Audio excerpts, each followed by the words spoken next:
আসসালামু আলাইকুম সবাইকে। অপরিণত বন্ধন গল্পের 12 নম্বর পার্ট। তো বেশি কথা না বলে চলুন গল্প শুরু করা যাক। রাতটা যেন আজ অন্যরকম। চারপাশে নীরবতার তীক্ষ্ণ দেওয়াল, কিন্তু সেই নীরবতার ভেতরে একটা অদ্ভুত শব্দ আছে, হৃদয়ের শব্দ। এই যে রোজার হৃদয়ে কেমন তোলপাড় হচ্ছে। রোজা নিজের রুমে এসে দরজা বন্ধ করে বিছানায় বসে পড়ল। বুকটা এখনো ধরপড় করছে। হাতটা নিজের বুকের উপর রেখে চোখ বন্ধ করলো। শব্দটা বারবার কানে আসছে, বউ। নিজের সাথে বিড়বিড় করে বলল রোজা, পাগল, একদম পাগল। মাথার রক তার যা ছিল সব কেটে গেছে।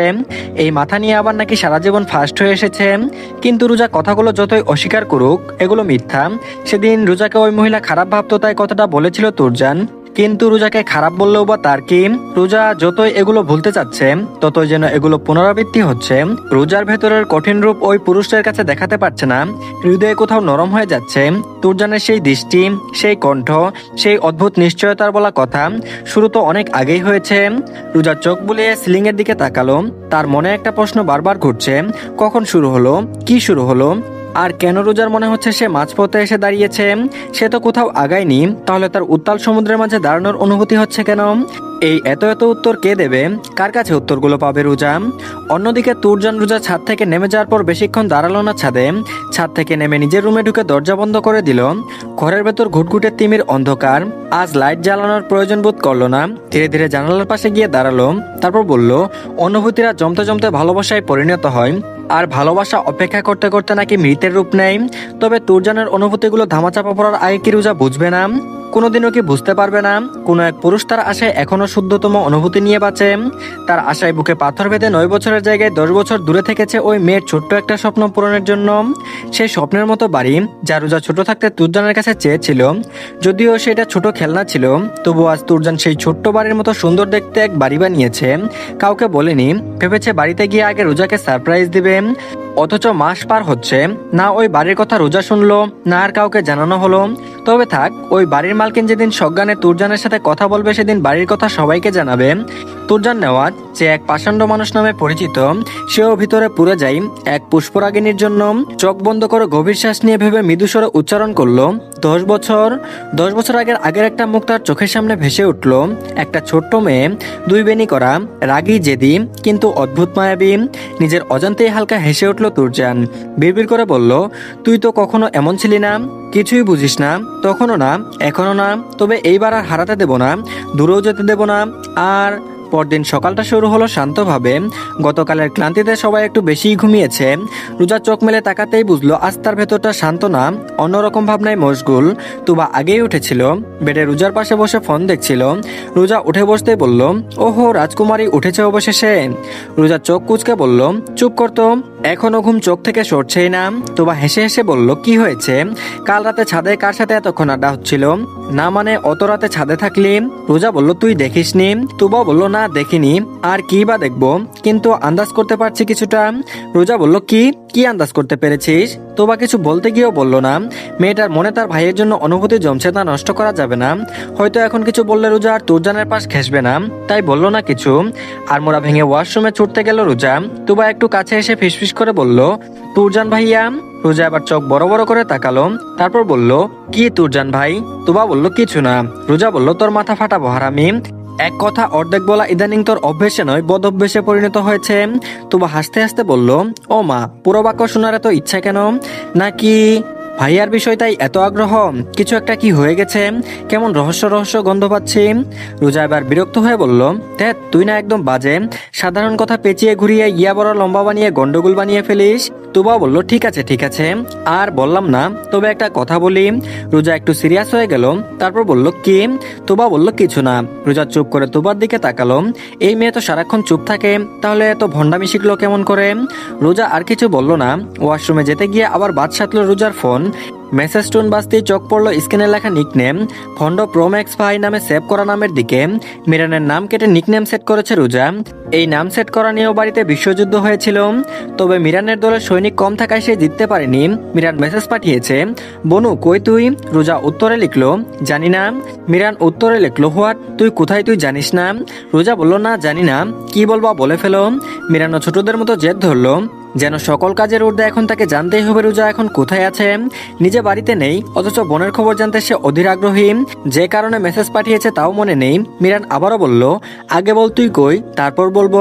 রোজা দুষ্টুমি করে যেন লিখতে বসলো, লিখেই দম ফেললো, মিটিমিটি হাসতে লাগলো। তুবা এতক্ষণে ড্রয়িং রুমে চলে গেছে। মিরান এতক্ষণ পরে মেসেজ টোন পেয়ে ফোনে দৃষ্টি নিক্ষেপ করলো। চোখ কোটর থেকে বেরিয়ে আসার উপক্রম। কোথায় আছে রোজা তা জানতে চেয়েছে, যে ভূগোল বিষয়ের সাথে মিলিয়ে রচনা হিসেবে পাবে তা আশা করিনি। মিরান রোজার দেওয়া মেসেজ পড়তে শুরু করলো। রোজা লিখেছে, আমি এখন অসীম ইউনিভার্সের মধ্যে থাকা মিল্কিওয়ে গ্যালাক্সি এর সর্পিল বাহু, যেখান থেকে এগুলো পাওয়া যাবে সোলার সিস্টেম, যার কেন্দ্রবিন্দুতে আসে সূর্য। সূর্যের চারপাশে 7টি গ্রহ ঘুরছে, বুধ, শুক্র, পৃথিবী, মঙ্গল, বৃহস্পতি, ইউরেনাস, নেপচুন। তৃতীয় গ্রহ আর্থ বা পৃথিবী। পৃথিবীর উত্তর গোলার্ধে পূর্ব দ্রাঘিমাংশ ও উত্তর অক্ষাংশে নির্দিষ্ট সীমার মধ্যে অবস্থিত পৃথিবীর 7টি মহাদেশের মধ্যে এশিয়া মহাদেশ, দক্ষিণ এশিয়ার অন্তর্গত বাংলাদেশ রাষ্ট্রের অবস্থান।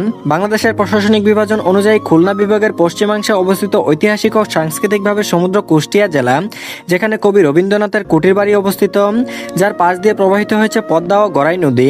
কুষ্টিয়ার বিখ্যাত নেওয়াজ বাড়ি, 3তলা বাড়ির 2 তলার 4 নম্বর রুমের খাটের নিচে থাকা ফ্লোরের উপর পা দিয়ে দাঁড়িয়ে আছি।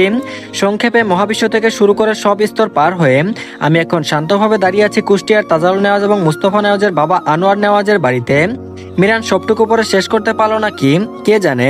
এত বড় কথা বলার কি দরকার, ওই শেষের লাইন লিখলেই তো হতো। এত কথা ওই রোজার দ্বারাই সম্ভব। মিরান একটা মাথা ঘোরার ইমোজি দিয়ে অফলাইনে চলে গেল। আর প্রশ্ন করার ইচ্ছে নেই। অফলাইনে গিয়ে বিড়বিড় করে বলল, প্রফেসর তুরজান নেওয়াজ সারা জীবন এই মেয়েকে সহ্য করবে কেমন করে, আল্লাহ তাআলাই ভালো জানেন। তারপর আকাশের দিকে তাকিয়ে বলল, আল্লাহ তুমি তুরজান নেওয়াজকে আরো ধৈর্য দাও, আর আমার বোনকে একটু বুদ্ধি দাও। নিশ্চিত কোনোদিন বনুর সিটি স্ক্যান করতে হলে হাঁটুতে করতে হবে। এরা দুই প্রান্তের দুই প্রাণী কিভাবে থাকবে সারা জীবন। আর এদিকে ডাইনিং টেবিলে সবাই একসাথে বসে ব্রেকফাস্ট করছে। পরিবারের আবার আগের মতো প্রাণ ফিরে এসেছে। মিরান ফিরে এসেছে। মূলত সে রাতে বাড়ি ফেরেনি, আর সকালে ফিরবে বাড়িতে মুস্তফা নেওয়াজ আছে কিনা তাই জানতে রোজা তলব করেছিল মিরানকে। কিন্তু হতাশ, পুরোই হতাশ। মিরানকে দেখে এখনো মনে হচ্ছে রোজা জিওগ্রাফিক্যাল লজিক পড়তে মাতাল হয়ে আছে।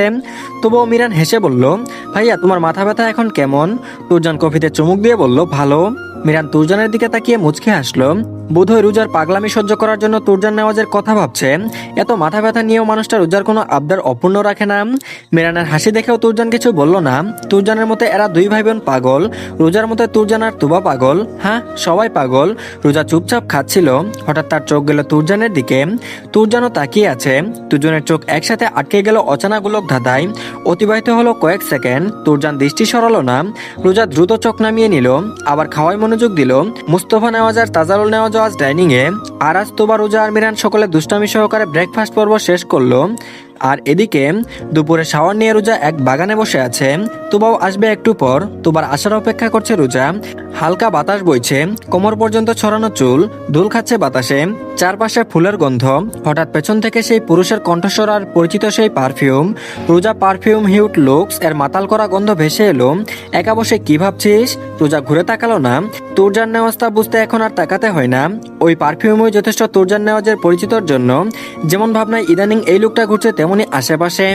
এর কথা ভাবতে ভাবতে এ হাজির। তারপর বলল, আপনি কি আমাকে স্টক করছেন? যেখানে যাচ্ছি সেখানেই আপনি। তুরজান বাগানের ভিতর যেতে যেতে বলল, স্টুপিডদের মতো মাথায় বুদ্ধিগুলো স্টুপিড, সবগুলোকে থাপ পরে ভালো বানাতে হবে। রোজাকে কথাটা বলেছে ভাবতে রোজা বসা থেকে উঠে দাঁড়িয়ে বলল, আপনি কি আমাকে ইনডাইরেক্টলি স্টুপিড বললেন? তুরজান বলল, আমার কথাগুলো তোর কাছে ইনডাইরেক্টলি মনে হলো, কিন্তু আমি তো ডাইরেক্টলি স্টুপিড বলেছি। রোজা বলল, আমি না, আপনার বউ স্টুপিড। তুরজান বলল, আবার? রোজা বলল, এখন থেকে যতবার আমাকে স্টুপিড বলবেন ততবার আমি আপনার বউকে স্টুপিড বলবো। সুদবুদ আমারও পছন্দ। তুরজান বলল, ওকে। রোজা বলল, মানে? তুরজান বলল, মানে কি আবার? রোজা বলল, আপনার বউয়ের কপালে সত্যিই দুঃখ আছে, আপনি একটা পাগল। তুরজান বলল, কেন তোর বারবার মনে হয় আমার বউয়ের কপালে দুঃখ আছে? সুখ কত থাকতে পারে? রোজা বলল, সুখ নেই, কারণ আপনি বেশি কথা বলেন না, বেশি কথা পছন্দ করেন না তাই। আর মেয়েরা সবসময় তার পছন্দের মানুষের সাথে বেশি কথা বলতে পছন্দ করে। তারা প্রিয় মানুষের সাথে ঘুরতে পছন্দ করে। তারা খেতে, বসতে, উঠতে, ঘুমাতে গিয়েও নিজের একান্ত মানুষের সাথে গল্প করে। তারা কেয়ারফুলি হাজবেন্ড চায়। যে সবসময় তার কথা চোখের দিকে তাকিয়ে মনোযোগ দিয়ে শুনবে, নিশ্চুপ হয়ে তাকে দেখবে, আর কথার মাঝে মিষ্টি সুরে হালকা করে উত্তর দেবে, মোট কথা মনোযোগ সহকারে প্রিয়জনের কথা শুনবে। একটু দম ফেলে আবারও বলল, কিন্তু আপনার মধ্যে এগুলোর একটা গুণও নেই, আপনি কখনো কারো মনোযোগ দিয়ে কথা শুনেন না। তেরা বাঁকা উত্তর দেন, মিষ্টির মোহ আপনার মধ্যে নেই, আর মেয়েরা এমন ছেলে পছন্দ করে না, তাই আপনার বউয়ের কপাল খারাপের জন্য আপনিই দায়ী। বলতেই দেখলো তুরজান রোজার দিকে তাকিয়ে আছে। রোজা ভ্রুকুচকে বলল, কি? তুরজান বলল, তুই 117টা ওয়ার্ড উচ্চারণ করেছিস। রোজা হা করে তাকিয়ে রইল, এই লোক জানলো কি করে? রোজা অবাকের সুরে বলল, আপনি কি করে জানলেন? তুরজান বলল, ভূত এসে বলে গেল। বলেই চলে যেতে গিয়েও ফিরে এসে রোজার ফোন হাতে নিল। রোজা বিস্ময়ের সাথে বলল, আমার ফোন নিচ্ছেন কেন? আমি কি আপনার ফোন নিয়েছি? নিজের ফোন তো হাতে ধরতেও দেন না। ফোন অন করতেই দেখলো রোজার কিশোরীতে পাওয়া দেওয়া শাড়ি পরা ছবি। তবে সবার আগে চোখ পড়লো তুরজানের দেওয়া আগের সেই পায়েলের দিকে। রোজার পায়ে কি সুন্দর রূপালী নূপুর ঝলক দিচ্ছে। তুরজান মুচকে হাসলো। তবে রোজা অন্যদিকে তাকিয়ে থাকায় সে হাসি তার অগোচরে রয়ে গেল। তুরজান মুচকি হেসে বলল, তা তুই এত প্রেম বিষয়ে অজ্ঞাত, এই পর্যন্ত কয়টা রিলেশন করেছিস? রোজা বিস্ময়ে হা হয়ে গেল। হঠাৎ গম্ভীর্য। তুরজানের কাছে এমন নরম সুর ঠিক সুবিধার লাগছে না, তাও রোজার সাথে নরমালি এইসব কথা। রোজা সুযোগ পেয়ে দুষ্টামি করে বলল, এই ধরুন 8 থেকে 9টা, আর এখন ভাবছি কদিন পর বিদেশে গিয়ে আরো 12টা করব। দেশ বিদেশ মিলে 20টা হলে যথেষ্ট। আমার এই ছোট্ট জীবনে এটাই অনেক পাওয়া হবে। তুরজানের হাত থেকে ফোন নিবে কি করে, তাই মোটা মস্তিষ্কে কিভাবে একটু থেমে আবারও বলল, ফোনটা দেন, ছবি দেখাচ্ছি আপনাকে। ছেলেটা এত সুন্দর, জাস্ট ওয়াও। বলেই মুচকি হাসলো। তুরজান রাগে চোখে রোজার দিকে তাকিয়ে আছে। রোজা ডোন্ট কেয়ার ভাব নিয়ে বলল, আচ্ছা দেখাবো না, দিন ফোনটা। এখন আর ভালো লাগছে না, ছাদে যাব, কি সুন্দর ওয়েদার। বলতেই তুরজান ফোনটা রোজার সামনে মাটিতে ছুঁড়ে ফেললো, পা দিয়ে পিষে ধরলো ফোনটা। রোজা চিৎকার করে বলল, আরে আমার ফোন। রোজার ফোন ততক্ষণে আর ভালো নেই, তুরজানের পায়ের নিচে পড়ে আছে। খুব মন খারাপ হলো। একে তো এইচএসসির আগে ফোন হাতে দেয়নি মিরান, কত করে বলল, মনে হয় তুরজানের দেশে ফেরার 1 সপ্তাহ আগে ফোন দিয়েছে। এখন এই লোকটা তার এভাবে ফোন ছুঁড়ে ফেললো মাটিতে। শুধু ছুঁড়ে ফেলেনি, পায়ের নিচে পিষে ফেলেছে। চুপ করে নিজের ফোনের দিকে তাকিয়ে রইল রোজা। তুরজান আর কোনো কথা না বলে বাড়ির দিকে যেতে যেতে মনে মনে বলল, যেই ফোনে অন্যদের ছবি থাকে ওই ফোন কেন? ওই ফোনের ছায়াও তোকে স্পষ্ট করতে দেব না। রোজা কিছুক্ষণ স্থির হয়ে দাঁড়িয়ে রইল ওই জায়গায়, চোখের সামনে নিজের ফোনটা ভাঙা নিস্তেজ নিঃশব্দ, যেন ওটা শুধু ফোন না, তার ছোট্ট একটা জগৎ, যেটাকে কেউ এসে এক মুহূর্তে ধ্বংস করে দিল। হাত কাঁপতে কাঁপতে ফোনটা তুলে নিল রোজা। স্ক্রিনে ফাটল ধরেছে, মাঝখান দিয়ে কালো দাগ নেমে গেছে। মানে এখন আর কাজ নেই। আজ থেকে সে রোজার থেকে মুক্তি নিয়েছে এমন অবস্থা। রোজার বুকটা মোচড় দিয়ে উঠল। শখের জিনিস হারানোর কষ্ট। ইদানিং রোজার অতি প্রিয় জিনিস হোক বা মানুষ হোক, সব মনে হচ্ছে দূরে চলে যাচ্ছে। রোজা বলল, এটা কি করলেন আপনি? গলার স্বর যেন রাগ, কষ্ট, অপমান সব মিলিয়ে এক অদ্ভুত অনুভূতি নিয়ে ধাবিত হচ্ছে। কিন্তু আশ্চর্য, অপরপক্ষের কোনো উত্তর নেই। আশেপাশে তুরজান তখন আর নেই, সে চলে গেছে, তার কাজ করে সে গেছে, একবার ফিরেও তাকায়নি। কি এমন বলেছে রোজা যে তার ফোন ভাঙতে হলো? রোজা ঠোঁট কামড়ে ধরলো, যেন কান্নারানা প্রকাশ পায়, তবুও চোখ ভিজে উঠছে। তারপর বলল, পাগল, একদম পাগল। নিজের মনে বলে উঠল, কিন্তু আজকের পাগল শব্দটার ভেতরে আগের মতো মজা নেই। আর সেখানে রাগ ছিল, আর অদ্ভুতভাবে একটু ব্যথাও ছিল। বাগানের হালকা বাতাসটা এখন আর ভালো লাগছে না। চারপাশে ফুলগুলো কেমন যেন নিষ্প্রাণ মনে হচ্ছে। রোজা ধীরে ধীরে হাঁটতে শুরু করলো। তার মনে শুধু একটাই কথা ঘুরছে, কেন? রোজা কি এমন বলেছিল? শুধু মজা করে বলেছিল? তাহলে তুরজান এমন আচরণ করলো কেন? তার কি অধিকার আছে না? নাকি এই অধিকারটাই রোজা বুঝতে পারছে না? ওইদিকে তুরজান নিজের রুমে ঢুকে দরজা বন্ধ করে দিল। মাথাটা প্রচন্ড গরম লাগছে, শ্বাস ভারী হয়ে আসছে। হাত দিয়ে চুলে টান দিয়ে আওড়ালো, নিজেকে কন্ট্রোল কর তুরজান, তুরজান নিজেকে কন্ট্রোল কর। কিন্তু চোখের সামনে বারবার ভেসে উঠছে রোজার সেই কথা, সুন্দর একটা ছেলের ছবি। পৃথিবীর কোনো ছেলে নিশ্চিত তার প্রিয় মানুষের ভাগ কাউকে দিবে না, আর না তো প্রিয় মানুষের মুখে অন্য কারোর নাম শুনতে চাইবে। তারপর আবার যোগ করেছিল, আর বিদেশে গিয়েও আরো 12-13টা। ভাবতেই তুরজানের চোয়াল শক্ত হয়ে গেল। সে জানে রোজা সিরিয়াস না, ওগুলো জাস্ট ফান ছিল। কিন্তু তবুও তার বুকের ভেতরে আগুন কেন জ্বলছে? কেন মনে হচ্ছে কেউ তার নিজের জিনিসের উপর হাত দিয়েছে? তুরজান জানালার পাশে গিয়ে দাঁড়ালো। দূরের আকাশটা মেঘলা, হালকা বাতাস বইছে। গোধূলির ম্লান আলোয় চারিদিকটা মায়া মায়া একটা পরিবেশ সৃষ্টি করেছে। কবির ভাষায় এই সময়টাকে সবচেয়ে মনোরঞ্জিত পরিবেশ ধরা হয়। হয়তো এই আলোতেই দাঁড়ালে ব্যক্তি তার জীবনের অধিকাংশ সুখ উপলব্ধি করতে পারে। কিন্তু তুরজানের ভেতরে ঝড় থামছে না। নিজেকেই প্রশ্ন করলো তুরজান, আমি কি করছি? একটা ফোন, শুধু একটা ফোন ভেঙে দিল তুরজান, তাও কোনো কারণ ছাড়া। রোজা তো ভীষণ কষ্ট পেয়েছে ফোন ভাঙাতে। তুরজান কি তার প্রেয়সীকে বেশি কষ্ট দিয়ে ফেললো? রোজা তার জিনিস নিয়ে কতটা সেন্সিটিভ?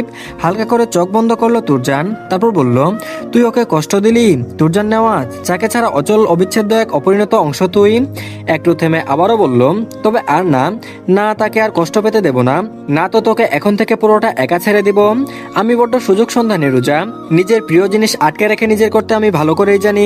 আপনার স্বাধীনতা শেষ মিসেস তুরজান নেওয়াজ। ওইদিকে রোজা রুমে ঢুকে দরজা বন্ধ করে দিল, বিছানায় বসে ফোনটা কোলে রাখলো, হালকা করে আঙুল দিয়ে স্ক্রিনে ছোঁয়া দিল। কোনো রেসপন্স নেই। চোখের কোণে জমে থাকা জল এবার বাঁধ ভেঙে গড়িয়ে পড়লো। তারপর ধীরে ধীরে রোজা বলল, এটা আমার প্রথম ফোন। তারপর হঠাৎ তুরজানের মুখটা মনে পড়ল, রাগী চোখ, চুপচাপ কণ্ঠ, আর সেই অদ্ভুত অধিকারী আচরণ। রোজা চোখ মুছে ফেললো, তারপর বলল, আমি কেন কাঁদছি? পাষাণ লোক পারে তো শুধু অন্যর জিনিস নষ্ট করতে, ওনাকে তো আমি। থেমে আবারও বিড়বিড়িয়ে বলল, ওনার কি যায় আসে? কেউ নেই, আমার ফোন ভেঙেছে তাতে তো উদ্ধার করে ফেলেছে আমাকে। কথাগুলো বললেও নিজের কাছে বেখেয়ালিপানা মনে হলো। কি থেকে কি বলছে মাথার সমস্যা হয়ে গেল নাকি ওই লোকটার জন্য? মনের ভেতর থেকে উত্তর আসলো না। ঠিক তখন দরজায় নক পড়লো, তুবার কণ্ঠ। তুবা বলল, রোজা। রোজা দ্রুত চোখ মুছে বলল, আসই। তুবা ভেতরে ঢুকেই থেমে গেল। এই কি রে, এই অবস্থা কেন তোর? আর আমি সেই কখন থেকে গার্ডেনে খুঁজছিলাম তোকে, এখানে এসে বসে আছিস কেন? রোজা হাতে ভাঙা ফোন দেখে চোখ বড় বড় হয়ে গেল। কে করেছে এটা? রোজা একটু চুপ করে রইল, তারপর ধীরে ধীরে বলল, একটা করে প্রশ্ন কর, একটা করে উত্তর দেই। একের পর এক প্রশ্নের ঝড় তুলছিস কেন? আর ফোনের এই অবস্থার জন্য দায়ী তোর ভাই। তোবা নিঃশ্বাস ফেলে বিছানায় বসে পড়ল, তারপর বলল, আমি জানতাম তোর ফোন ভাইয়া ছাড়া আর কে ভাঙবে। আচ্ছা বাদ দে, এখন ঝটপট বলে ফেল কেন ভেঙেছে। রোজা খাই খাই দৃষ্টি নিয়ে তুবার দিকে তাকিয়ে বলল, মানে? তুবা একটু হেসে বলল, ভাইয়ার রাগটা আমি চিনি, তাই বললাম আর কি। কিন্তু তুই কি বলেছিলি? রোজা ঠোঁট ফুলিয়ে বলল, কিছু না, জাস্ট মজা করেছিলাম। তুবা বলল, কি মজা? রোজা বলল, রিলেশন নিয়ে।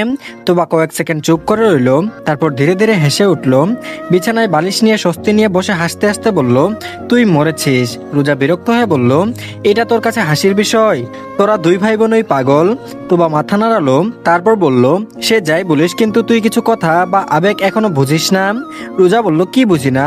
তুবা একটু কাছে এসে ফিসফিস করে বলল, ভাইয়া তোর উপর সিরিয়াস। রোজা স্থির হয়ে গেল, জোরে চিল্লানি দিয়ে বলল, কি? তুবা বলল, আরে ভাই আস্তে, পুরো কথা শুন। না মনে হলো। তুবা একটু সিরিয়াস হয়ে বলল, রোজা তুই ভাবছিস ভাইয়ার রাগটা এমনি, কিন্তু না, এটা পজেসিভনেস। ভাইয়া পরিবারের সবার প্রতি পজেসিভ। রোজার বুকটা কেমন যেন কেঁপে উঠলো, তারপর বলল, পজেসিভ শব্দটা তার মনে বারবার ঘুরতে লাগলো। না, এটা হতে পারে না। তুরজান কেন এত পজেসিভ হবে? নিজেকে বোঝানোর চেষ্টা করলো সে। রোজা বলল, কিন্তু উনি তো। তুবা বলল, ভাইয়া তো এমন না, তাই মনে হচ্ছে তো। মনে হচ্ছে ভাইয়া ইচ্ছে করে তোর ফোন ভেঙেছে তোকে কষ্ট দেওয়ার জন্য। রোজা হালকা মাথা ঝাঁকালো, যার মানে রোজা সত্যিই ভেবেছে তুরজান শুধুমাত্র রোজাকে কষ্ট দিতে রোজার ফোন ভেঙেছে। তুবা হালকা হেসে বলল, মানুষ বাইরে যেমন দেখায় ভেতরে তেমন থাকে না সবসময়। ভাইয়ার ক্ষেত্রেও তেমন। ভাইয়া নিজের অনুভূতি হোক বা সামান্য মাথা ব্যথা, সেটা সবার থেকে এড়িয়ে চলতে পছন্দ করে। আর এদিকে সন্ধ্যার দিকে পুরো বাড়িটা আবার ব্যস্ত হয়ে উঠল, কিন্তু আজ একটা অদ্ভুত টান টান ভাব আছে। রোজা তুরজানের সামনে পড়া এড়িয়ে চলছে। এখন অবশ্য কারণটা রাগের বা ভুল বোঝাবুঝির নয়। এখন এড়িয়ে চলার কারণটা হলো রোজার কাছে তুরজান নেওয়াজকে মাপ চাইতে হবে। ফোন ভাঙার কারণে নয়, হঠাৎ রেগে যাওয়ার কারণে।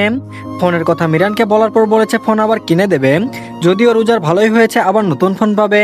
কিন্তু তুরজান কেন হঠাৎ রেগে যাবে, এভাবে ভাঙচুর করবে? যদিও তুবা রোজাকে বুঝিয়েছে, কিন্তু রোজা তো রোজাই এসব ভেবে বসে আছে আর তুরজানকে অ্যাভয়েড করছে। আর তুরজান সে ইচ্ছা করে সামনে আসছে না। সেও দেখবে কতক্ষণ এমন পেঁচার মতো মুখ করে রাখে। দুজনই দূরে, তবু একজন আরেকজনকে অনুভব করছে। এই কয়েক ঘন্টা কথা না বলে মনে হচ্ছে কতদিন কথা বলে না।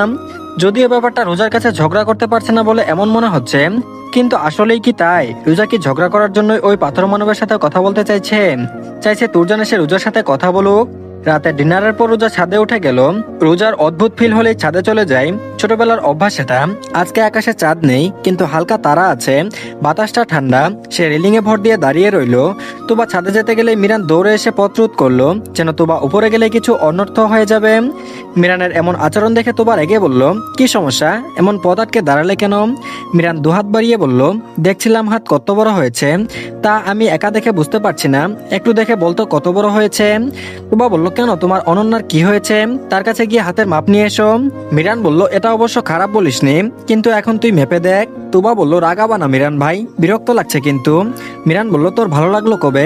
জীবনে কোনোদিন বলতে শুনলাম না, আজকে আমার ভালো লাগছে। এই দৈনিক তো একই কথা বলিস। তুবা বলল, সামনে থেকে সরত। মিরান যেন একেবারে গো ধরে বসে আছে, আজ তুবার সাথে ঝগড়া করবে। তুবাকে আরেকটু উস্কে দিয়ে বলল, তুই বুড়ি। তুবা বলল, একদম এই নামে ডাকবে না বলে দিলাম। মিরান বলল, আচ্ছা সরি তুবা মহিলা। বলতেই তুবা হাতে থাকা পানির বোতলের ক্যাপ খুলে পানি মিরানের গায়ে ঢেলে দিল। মিরান হকচকিয়ে গেলেও পুরো পানি নিজের গায়ে পড়লো না, বাকি পানি তুবার মাথায় গিয়ে জায়গা করে নিল। মিরান তুবার হাত থেকে বোতল নিয়ে পানি ঢেলে দিয়েছে, দুজনেই কিছুটা ভিজে গেছে।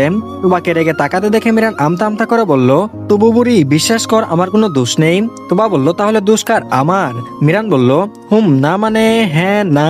তুবা বলল, কি না মানে করছো? বিরক্ত? শরত, তোমার সাথে কথা বলার ইচ্ছে নেই। বলে ছাদে উঠে গেল। মিরান কি করবে? এই মেয়ে এমন কেন? দেখছে ছাদে যেতে দিব না জন্য এমন আটকানো হচ্ছে, তাও কেমন বেহায়াপানার মতো ছাদে ছুটতে চাচ্ছে। তুবার হাতে হেঁচকা টান লাগতেই তুবা পেছনে তাকালো। মিরান হাত ধরেছে। মিরানের দিকে প্রশ্নবোধক তাকাতেই মিরান বলল, তুবু বুড়ি থেমে যা, ছাদে ভাইয়া আছে। প্রথমে বাক্যগুলো শুনে অদ্ভুত অনুভূতি হলেও পরের বাক্য শুনে কেমন অনুভূতিরা পালালো মনে হয়। হ্যাঁ, তবে কি করার? তুবা এখন নিজেই কনফিউশনে আছে। এই লোক ফোনে এত ভালো করে কথা কি করে বলতে পারে? ফোনে কথা বলা মানুষটাকেই তুবা ভালোবাসে, এই মানুষটাকে নয়। ফোনে মিষ্টি সুর দিতে পারে অথচ সামনে কত খেচখেচ করে। তুবা আর কথা বাড়ালো না, পিছে গিয়ে রুমের উদ্দেশ্যে হাঁটা ধরলো। আর এদিকে হঠাৎ পেছন থেকে কণ্ঠ ভেসে আসলো, ফোনটা কি নিবেন ম্যাডাম? রোজা চমকে তাকিয়ে দেখলো তুরজান, সে চুপচাপ দোলনায় বসে আছে, ফোন স্ক্রল করছে। কিন্তু উনি কখন এলো ছাদে? ভাবতেই মনে পড়লো রোজা ছাদে আসার সময় আজ দরজা খোলা পেয়েছে, মানে রোজার আগে তুরজান ছাদে এসেছে।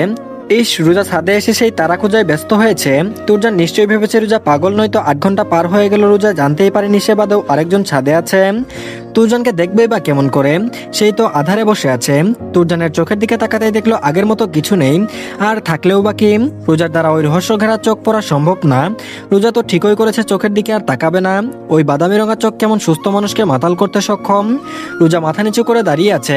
হঠাৎ মনে হলো তুরজানের চোখে একটু ক্লান্তি আছে, তবে রোজা কিছু বলল না। তুরজান ধীরে ধীরে ফোনের স্ক্রিন থেকে চোখ সরিয়ে তাকালো রোজার দিকে, তারপর বলল, গত 1 ঘন্টা যাবত আপনার আশায় বসে আছি, যদি এদিকে একটু এগিয়ে আসতেন। রোজা কথা বলল না। রোজা তো আগেই ওই কণ্ঠ আর চোখের উপর উষ্টা খেয়েছে, শুধু তা এড়ানোর জন্য ঝগড়া করছে। তাও তো মনে হচ্ছে আর হবে না, এবার প্রেমে পড়বেই। রোজাকে দাঁড়িয়ে থাকতে দেখে তুরজান আবারও বলল, আপনি আমার কাছে আসবেন নাকি আমি আপনার কাছে আসবো? রোজা বলল, মানে? তুরজান বলল, এদিকে এগিয়ে আসতে বলেছি না, এদিকে আই। ছে, এইমাত্র এই লুকের ওপর ফিদা হচ্ছিল। আপনি বলার স্টাইলটা তো ভালোই ছিল, এই তুই এসে সব লন্ডভন্ড করে দিল। রোজা দোলনার দিকে এগোতেই তুরজান পাশে বসতে বলল। রোজা বাধ্য মেয়ের মতো তুরজানের পাশে বসলো, তবে ঠিক করেছে চোখের দিকে তাকাবে না। তুরজান একটা ব্র্যান্ডের ফোন রোজার হাতে ধরিয়ে দিল। ফোনটা দামি, সাথে এক্সক্লুসিভ দেখতে, পুরোই জুস। এক্সাইটমেন্টে রোজা তো নাচতে মন চাচ্ছে, কিন্তু যতই হোক তুরজান নেওয়াজের সামনে তা করা যাবে না। রোজার দিকে তাকিয়ে বলল, পছন্দ হয়েছে নাকি চেঞ্জ করতে হবে? রোজা উত্তর না দিয়ে বলল, পছন্দ কার, আপনার? তুরজান বলল, কেন? রোজা বলল, না এমনি, আপনার পছন্দ ভালো। বলে রোজা জিভ কাটলো, অন্যদিকে ঘুরে বিড়বিড় করলো, যাক আপনার বউয়ের কপালে একটা জিনিস ভালো হবে, আপনার পছন্দ বেস্ট। তুরজান বলল, সরি একটা শব্দ, কিন্তু সেই শব্দে কেমন যেন ভারী অনুভূতি। রোজা তাকিয়ে রইল তুরজানের দিকে, তারপর বলল, আপনি সরি বললেন? তুরজান হালকা হেসে বলল, হ্যাঁ, ভুল করলে সরি বলতেই হয়। সরি জাস্ট একটা ওয়ার্ড, বাট এটা দিয়ে হাজার অভিমানের পাহাড় ভাঙা যায়। আমার একটা সরি যদি বিপরীতে মানুষের অভিমান ভোলাতে পারে, তবে তা আমার জন্য ছোট হবে না, বরং আমাকে তা দ্বিগুণ অনুশোচনা থেকে মুক্তি দেবে। প্রিয় জিনিস বা মানুষ ধরে রাখতে গেলে একটু একটু সরি বললে কিচ্ছুই হয় না। রোজা কিছুক্ষণ চুপ করে রইল। রোজার চুপ থাকার মাঝেই তুরজান এক কাজ করে ফেললো, রোজার কোলে মাথা রেখে চোখ বন্ধ করে শুয়ে পড়লো দোলনায়। রোজা হকচকিয়ে গেলে তুরজান নিজেই বলল, আমি ফ্রিতে কাউকে কিছু দেই না, ফোন পেয়েছিস এবার আমার মাথা মেসেজ কর। একজন 10 বছর আগে থেকে বড্ড জ্বালাচ্ছে মাথায় এসে, তারপর মাথা থেকে হৃৎপিণ্ডে অবস্থান করছিল, এখন দুটোই তার দখলে, কিন্তু কিছুতেই সে বুঝতেই চায় না, তাই তার শাস্তিটা তোকে দিলাম। দোলনাটা আস্তে আস্তে দুলছে, আর সেই দোলনার উপর তুরজান একদম নিশ্চিন্ত ভঙ্গিতে রোজার কোলে মাথা রেখে শুয়ে আছে, যেন বহুদিনের ঘুম তৃষ্ণার্ত ব্যক্তি ঘুমানোর প্রস্তুতি নিচ্ছে। আর যার কোলে মাথা রেখেছে তার কাছে যেন সে স্রেফ একটা আপনজন থেকে অন্য কিছু, যার কোলে মাথা রেখে নিশ্চিন্তে রাত পার করা সম্ভব। রোজা স্থির, একদম যেন কোনো পাথর বসে আছে এমন অবস্থা। হাত দুটো সেই আগের জায়গাতেই আছে। তুরজান বারবার মাথায় হাত বুলিয়ে দিতে বললেও যেন কথা কানেই যাচ্ছে না, যেন সময় মাঝ আকাশেই থেমে আছে। ছোবে কি নাকি ছোবে না, এমন ভাবনার মাঝে চোখ বন্ধ রেখে তুরজান বলল, কি হলো, সার্ভিস বন্ধ নাকি? অমন পাথরের মতো বসে আছিস কেন? রোজা ঠোঁট কামড়ে ধরলো, সে কি করে একজন ছেলের মাথায় স্পর্শ করবে? দমনা করে হাত দিতে গেল মাথায়, আবার ফিরিয়ে নিল হাত। সামান্য মাথায় হাত দিতে গিয়ে এমন কাঁপাকাঁপির কি আছে? অদ্ভুত। রোজা চোখ বন্ধ করে বলল, আপনি মানুষটা কেমন যেন। চোখ না খুলেই হালকা হাসলো তুরজান। তুরজান বেশ বুঝতে পারছে রোজার অবস্থা, তবে তুরজান এখন আর এসব কাঁপাকাঁপির জন্য রোজাকে একচুল পরিমাণ ছেড়ে দিবে না। এই মেয়ে অতিরিক্ত স্বাধীনতা পেয়ে তাকে দামই দিচ্ছে না। এদিকে তুরজান বউয়ের আশায় মরে যাচ্ছে, আর এই মেয়ে কি দিব্যি হেসে খেলে বেড়ায়। তুরজান একা কেন পুরবে? যার জন্য তুরজানের মন পড়ছে তাকেও পুরানো যাক। তুরজান বলল, তাই নাকি? জানতাম না তো। তা আমি কেমন? রোজা বলল, জানি না, কেমন কেমন যেন রহস্য রহস্য গন্ধ আপনার ব্যবহারে। তুরজান বলল, সত্যি? রোজা বলল, হুম। তুরজান বলল, আচ্ছা ভালো, এবার চুলে বিলি কেটে দে। রোজা বলল, পারবো না। তুরজান বলল, আমার এত সাদের চুল যে ছোঁয়ার অনুমতি পেয়েছিস এটা তো তোর ভাগ্য। জানিস এই চুলের পিছনে কত টাকা খরচ হয়, আর তুই সেই সুযোগ অবহেলা করছিস। রোজা বলল, আপনার সাদের চুল ছোঁয়ার ইচ্ছে আমার নেই, আপনার দামি চুল আপনিই পকেটে রাখেন। তুরজান বলল, কি তোর টাকলা বর পছন্দ? রোজা যেন আকাশ থেকে পড়লো। সে কখন বলল তার টাকলা বর পছন্দ? আজব, তার বড় বাবা কি জানে তার ছেলে পাগলের খাতায় নাম দিয়েছে? নিশ্চয়ই জানে না, তবে তা জানানোর দায়িত্ব না হয় রোজাই নিবে। রোজা তড়িৎ গতিতে বলল, আমি তা কখন বললাম? তুরজান বলল, এই যে বললি। রোজা বলল, ঘোড়ার ডিম বলেছি, সরুন তো, আমি ঘুমাবো। তুরজান বলল, ঘুমিয়ে পড়, তোকে নিষেধ করেছে কে? রোজা বলল, আপনি না সরলে কিভাবে রুমে যাব? তুরজান বলল, এখানেই ঘুমিয়ে পড়। রোজা এবার নিশ্চিত তুরজান পাগল হয়েছে, নয়তো রোজাকে ছাদে ঘুমাতে বলবে কেন? তাও নিজে রোজার কুলে মাথা রেখে রোজাকে ঘুমাতে বলছে।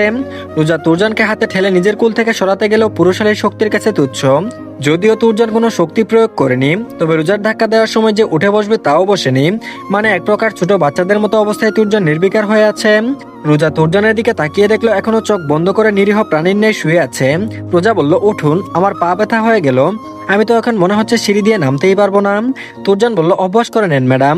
রোজা তুরজানের মতোই বলল, সরি স্যার, আপনার কথা রাখতে পারছি না, আপনি অতিরিক্ত ভারী, আমার হাড্ডি সব গোড়া গোড়া হয়ে গেল, আমি আর পারছি না। তুরজান বলল, মন থেকে করেন ম্যাডাম, দেখবেন ধৈর্য আর শক্তি সব এমনিতেই চলে আসবে। রোজা বলল, এই তুরজান ভাই, আপনি উঠবেন নাকি বলুন তো? আপনার এসব পেঁচানো কথাবার্তা বুঝতে পারছি না। একে তো রাত অনেক হয়েছে, তার উপর রাতভর পাগলামো করছেন, আর আমাকে ধৈর্য বানাতে বলছেন কেন? আপনার বউ আসলে তাকে বলবেন। একটু থেমে আবারও বলল, এই আপনাকে আবার জিনে টিনে আসর করলো না তো? আপনার মুখ থেকে এত সুন্দর কথা বেরোচ্ছে। তবে যাই বলেন, জিনটা ভালো আছে, আপনি আমার সাথে খেচখেচ করেন তাই আপনাকে দেখাচ্ছে কিভাবে কথা বলতে হয়। তুরজান বলল, এত কথা কিভাবে বলিস, মুখ ব্যথা হয় না? রোজা বলল, আপনি শুনবেন কেন? আপনাকে বলেছি শুনতে, আমার মুখ আমার সব, আমি কথা বলেছি, আপনার কি?